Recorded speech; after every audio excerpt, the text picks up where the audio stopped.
Dad, what's wrong with the telly?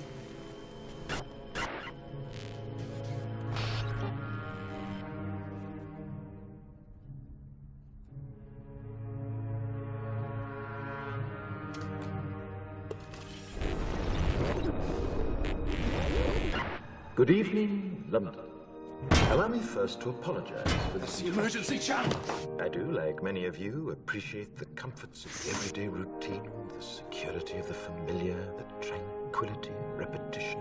Bloody hell. I enjoy them as much as any bloke. But in the spirit of commemoration, Who's that, Mum? whereby those important events of the past, usually associated with someone's death or the end of some awful bloody struggle, are celebrated with a nice holiday, I thought we could mark this November the 5th, a day that is sadly no longer remembered, by taking some time out of our daily lives to sit down and have a little chat.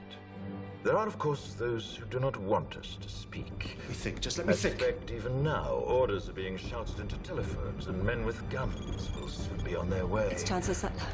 Damn it. Why? Because while the truncheon may be used in lieu of conversation, words will always retain their power. Words offer the means to meaning, and for those who will listen, the enunciation of truth. And the truth is, there is something terribly wrong with this country, isn't there? You designed it, sir. You wanted it foolproof. You told me every television in London. Cruelty and injustice, intolerance and oppression.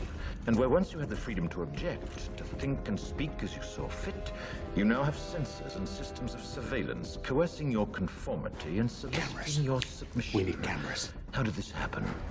Who's to blame? Well, certainly there are those who are more responsible than others, and they will be held accountable. But again, truth be told, if you're looking for the guilty, you need only look into a mirror. I know why you did it. I know you were afraid. Who wouldn't be? War, terror, disease.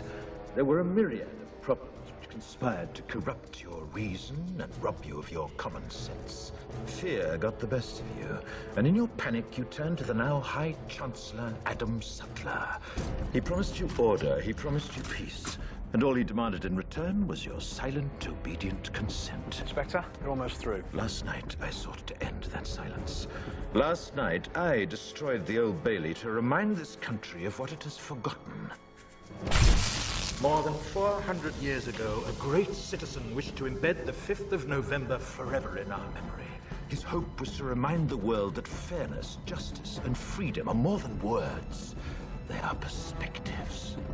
So if you've seen nothing, if the crimes of this government remain unknown to you, then I would suggest that you allow the 5th of November to pass unmarked. But if you see what I see, if you feel as I feel, and if you would seek as I seek, then I ask you to stand beside me 1 year from tonight, outside the gates of Parliament, and together we shall give them a 5th of November that shall never, ever be forgotten.